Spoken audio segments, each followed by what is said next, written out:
Progressive এবং growth মাইন্ডসেটের যেসব পেশাদার থাকে তারা সাধারণত সপ্তাহে হোক, 15 দিনে হোক, মাসে হোক বা 3 মাসে হোক, তারা সমসাময়িক যাদের সাথে লাইক মাইন্ডেড যারা, তারা সাধারণত শহরের একটা মাঝখানে তারা বিভিন্ন প্রতিষ্ঠানে কাজ করে, তাদের মাঝখানে একটা জায়গা সেট করে, তাতে তারা ঘন্টা 2-3 একটু আড্ডা দিয়েই থাকে। এটি কে বলা যায় প্রোডাক্টিভ আড্ডা। এটা কোনো সময় তারা আউট অফ দ্য বক্স চিন্তা করে। এই আড্ডা থেকে অনেক কিছু পোটেনশিয়াল পয়েন্ট বেরিয়ে আসে। এর ভিতর থেকে তারাই অন্যের কোনো পয়েন্টগুলো পিক করে এবং সেটাকে তারা বাস্তবায়ন করে। এবং কেউ তাদের ভিতরে আবার আরেক উপরের যাদের আইকিউ লেভেল আরও বেশি সার, তারা সেটাকে আবার মাল্টিপল স্টেজে, মাল্টিপল জায়গায়, মাল্টিপল ক্ষেত্রে সেটাকে ভিন্নভাবে তার উপরে ভ্যালু এডিশন করে তারা রেজাল্ট নিয়ে আসে। আমি এ ধরনের একটা কথা বলছি, সেটা হলো যে অপু, শাকিল, হায়াত, শিবলি এবং বিদ্যুৎ, তারা একটি সময়ে একটি প্রতিষ্ঠানে তারা কাজ করেছিল। সে প্রতিষ্ঠানে কাজ করতে তারা অনেক কিছু শিখেছে। যতদিন তারা মোটামুটি কম বেশি সবাই সেখানে 3 বছর থেকে তার বেশি ছিল। এটি ছিল মাল্টিন্যাশনাল কোম্পানি।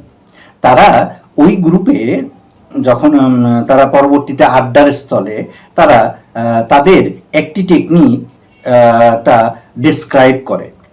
সে ডিসক্রাইবে তারা করতে যেয়ে তারা কে বর্তমানে এই 12 বছর পরে এসে কে বর্তমানে তার কোন এরিয়াতে সে কিভাবে ওই যে জিনিসটা শিখেছিল ওই মাল্টিন্যাশনাল কোম্পানিতে সেটা কিভাবে কাজে লাগাচ্ছে সেটা তারা শেয়ার করতে যে তারা ভিন্ন যে গল্পগুলো উচ্ছ্বাসের সাথে বলছে, সে গল্পগুলো যদি রেকর্ডিং করা যায়, এই রেকর্ডিংটাও যদি কোনো জায়গায় রাখা যায়, তা থেকে অনেক রেজাল্ট চলে আসতে পারে।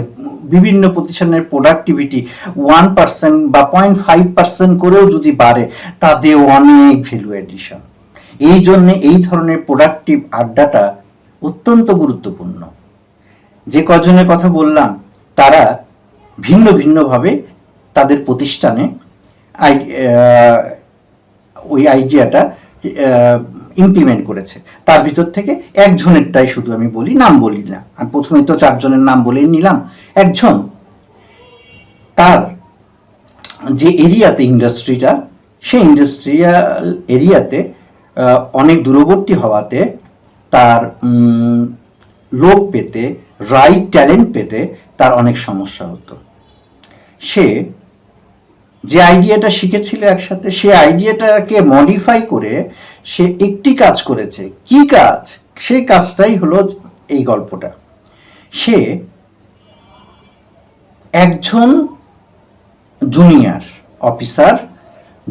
অফিসার বা ডাটা এন্ট্রি অপারেটর এই জাতীয় কাউকে কাজে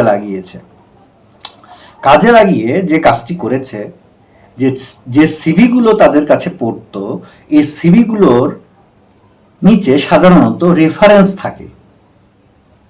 এই রেফারেন্সের ভিতরে সে তার জুনিয়রকে এভাবে বুঝিয়েছে, এই রেফারেন্সগুলোর ভিতরে আমাদের সেক্টর সম্পর্কীয় যাদের তুমি নাম দেখবে, তাদের পদবি এবং ফোন নাম্বার, ইমেল অ্যাড্রেস, এগুলো যখন ম্যাচ করবে, ধরো তুমি সিমেন্ট ইন্ডাস্ট্রিতে আছো, আমার ইন্ডাস্ট্রি ছাড়া অন্য ইন্ডাস্ট্রি, যে মৎস্য ডিপার্টমেন্টের যদি কোনো রেফারেন্স থাকে, যে ডিরেক্টর তার আত্মীয়, সেটাকে নিবে না নিয়ে তুমি এই কয়জন যারা সিনিয়র পর্যায়ে আছে তাদের নাম নাম্বারটা সেপারেট একটা ডাটাবেস তৈরি করতে থাকো।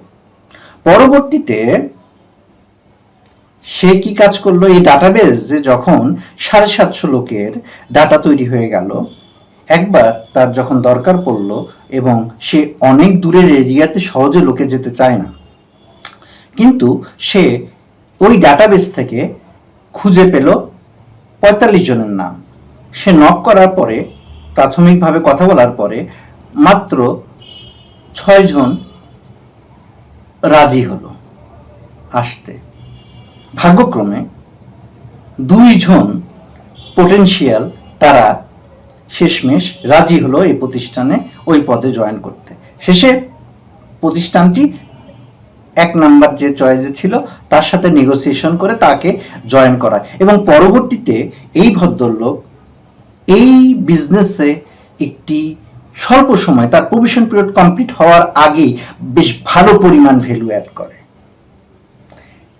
দেখলেন তো, একটি প্রোডাক্টিভ মিটিং থেকে যদি ভালোভাবে পয়েন্ট পিক করা যায়, তার যে কোনো একটি পয়েন্ট থেকে ভ্যালু এডিশন না করেও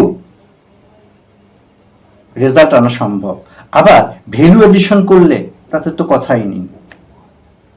সুতরাং এই যে মিটিংগুলো, এই মিটিংগুলোতে, এই জাতীয় মিটিংগুলো যারা করো না, তারা এই জাতীয় মিটিংগুলোতে অনুপ্রাণিত হও, নিজেদের স্কিল ডেভেলপ করবে।